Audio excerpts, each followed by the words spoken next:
Bien, voici un petit tutoriel pour vous rappeler comment on utilise AlgoBox et notamment les structures de base, c'est-à-dire ce qu'on appelle les entrées-sorties avec des variables et utiliser une structure dite alternative si, alors avec éventuellement un sinon. Donc je vous propose de traiter ce problème directement en situation. L'objectif de cette présentation, créer un algorithme qui demande à l'utilisateur de rentrer les 3 notes obtenues à un concours. L'utilisateur est reçu à ce concours si sa moyenne est supérieure ou égale à 10. Le programme doit lui dire s'il est reçu ou pas.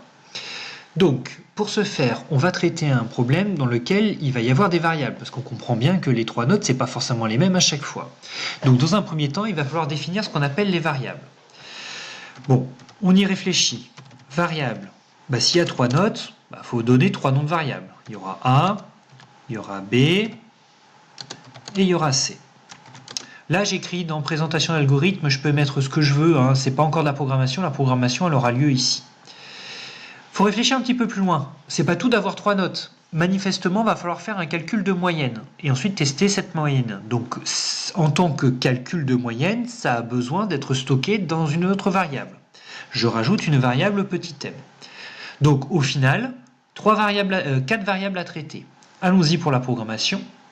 Je clique sur variable, et en fait tout ce que je dois faire dans AlgoBox se situe toujours en bas. Donc ici, on n'a pas le choix, il y a un seul cartouche qui est en surbrillance, déclarer nouvelle variable. Je clique. Quel est le nom de la variable? Petit a pour la première. Il s'agit d'un nombre? Oui, on pourrait faire autre chose, mais nous, ça sera un nombre. Je valide. Je recommence. Petit b. OK. Je recommence. Petit c. OK. Et enfin, je déclare petit m. La déclaration des variables, c'est fait. Allons-y pour entrer dans le début de l'algorithme, c'est-à-dire dans le corps de l'algorithme. Déjà, j'ai besoin de place, c'est-à-dire qu'il va falloir que j'insère des lignes, nouvelles lignes. On peut en mettre 2-3 tout de suite, il y aura bien ça au minimum dans notre programme. Et donc, maintenant, pour programmer, déjà, il faut informer l'utilisateur de ce qu'on veut faire. On va donc dans un premier temps afficher un message. Pas une variable, un message. C'est quelque chose d'inerte. J'affiche mon message. Entrer la première note. Alors, par défaut, moi je mets toujours un retour à la ligne. Je trouve que c'est plus joli. Donc je coche systématiquement, sauf cas particulier. OK. Et maintenant, je vais demander à l'algorithme de lire la valeur qui va être entrée par l'utilisateur. Lire une variable. Petit a, ça me va très bien. Je recommence. Afficher message. Entrer la deuxième note. Je valide, avec un retour à la ligne, bien sûr. Je valide. J'ai besoin de place ici, je ne peux plus rien faire. Nouvelle ligne, nouvelle ligne, nouvelle ligne. Voilà. Je vais lire B. Je valide. Même chose pour la troisième note. Message. Entrer la troisième note. Ajouter retour à la ligne. OK. Lire C.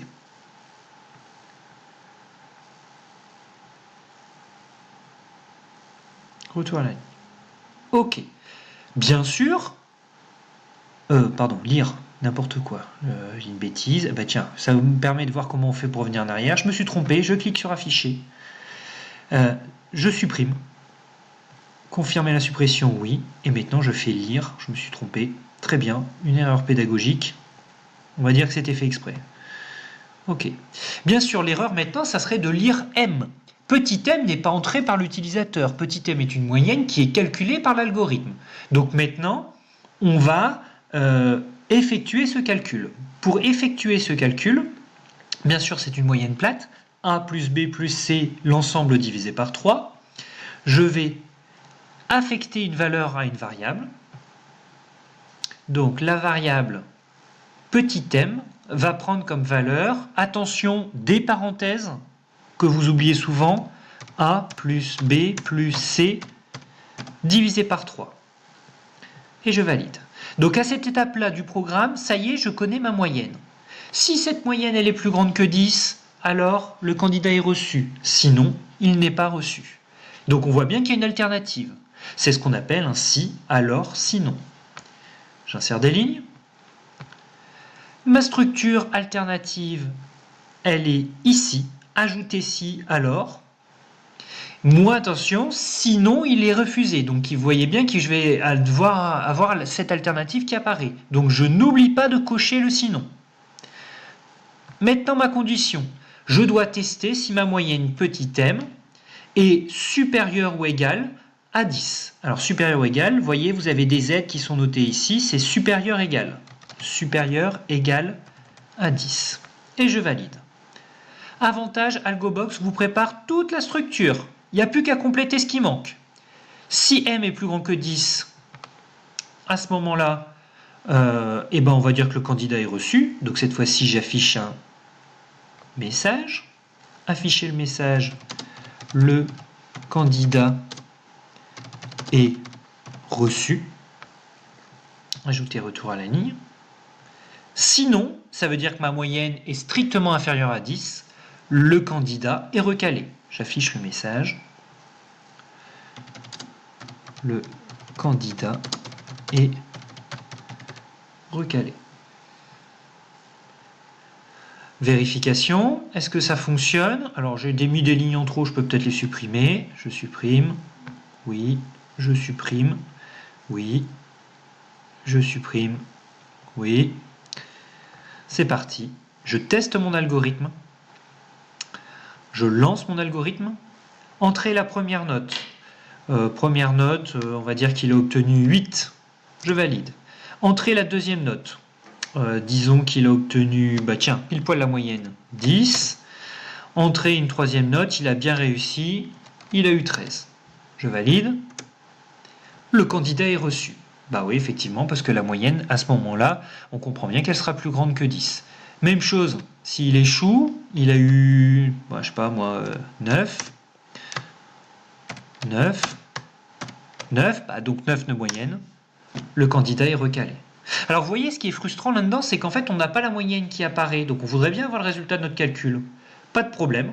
On peut très bien revenir à notre programme. Et ici, on voudrait savoir, il est reçu avec une moyenne de quelque chose. Je vais modifier. Est reçu avec une moyenne de 2 points. Je veux avoir ici le contenu de la moyenne, c'est-à-dire le contenu de la variable petit m. J'insère une nouvelle ligne. Et cette fois-ci, je vais demander d'afficher, non pas un message, mais d'afficher une variable. Quelle variable? Évidemment, les autres notes, j'en veux pas. Moi, ce que je veux, c'est petit m, avec un retour à la ligne. Je reteste mon algorithme.